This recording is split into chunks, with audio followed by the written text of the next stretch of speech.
3 பெக் அடிச்சும் போதை ஏறல. அந்த போதை தான் பெருசு. கமல் கிட்ட பொலம்புன ரஜினிகாந்த். ரஜினிகாந்தும், கமலஹாசனும் தமிழ் சினிமா மட்டும் இல்லாம, இந்திய சினிமாவோட அடையாளங்களா திகழ்ந்துட்டு இருக்காங்க. ரஜினி இப்போ கூலி படத்துலயும், கமலஹாசன் தக் லைஃப் படத்துலயும் நடிச்சு முடிச்சிருக்காங்க. இந்த 2 படங்களுமே இந்த வருஷம் ரிலீஸ் ஆகறதுக்காக காத்துக்கிட்டு இருக்கு. இந்த நிலையில கமலஹாசனுக்கு ரஜினிகாந்த் ஃபோன் பண்ணி பேசின சுவாரஸ்யமான சம்பவம் பத்தி தெரிய வந்திருக்கு. இந்திய சினிமாவுல பலருக்கும் ரோல் மாடலா திகழ்றவங்க ரஜினியும், கமலும் 2 பேருமே கே. பாலச்சந்தரோட அறிமுகங்கள் தான். ரஜினி வர்றதுக்கு முன்னாடி கமல் ஸ்டார் அந்தஸ்துல இருந்தாரு. 2 பேரும் சேர்ந்து பல படங்கள்ல நடிச்சாங்க. ஆனா ஒரு கட்டத்துல 2 பேரும் பிரிஞ்சு நடிக்க முடிவு பண்ணிட்டாங்க.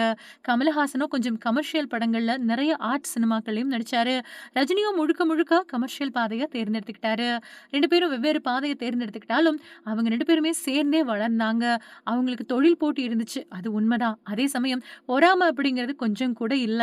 வாய்ப்பு கிடைக்கிறப்பவெல்லாம் ஒருத்தர் ஒருத்தர் புகழ்ந்து தான் பேசியிருக்காங்க. இதனால அவங்களுக்குள்ள இருக்கக்கூடிய நட்பையும் திரைத்துறையில நெறைய பேரு மதிக்கிறாங்க அப்படிங்கிறதும் குறிப்பிடத்தக்கது.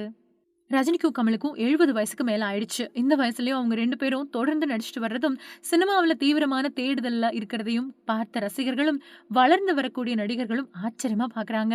அதாவது நாயகன் படத்த பார்த்துட்டு இயக்குனர் பி. வாசு ரஜினிய சந்திச்சாராம். அப்போ ரஜினி கிட்ட "நீங்க நாயகன் மாதிரி ஒரு படம் இதுவரைக்கும் செய்யவே இல்லையே" அப்படின்னு சொன்னாங்களாம்.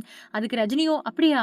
நான் நாயகன் படத்த பார்த்துட்டு வந்து முதல்ல ஒரு பெக் அடிச்சேன். போதை ஏறல. அடுத்து 2 பெக் அடிச்சேன். அப்பவும் போதை ஏறல. உடனே கமலுக்கு ஃபோன் பண்ணி, கமல் 3 பெக்குகள் அடிச்சேன். போதை ஏறவே இல்ல.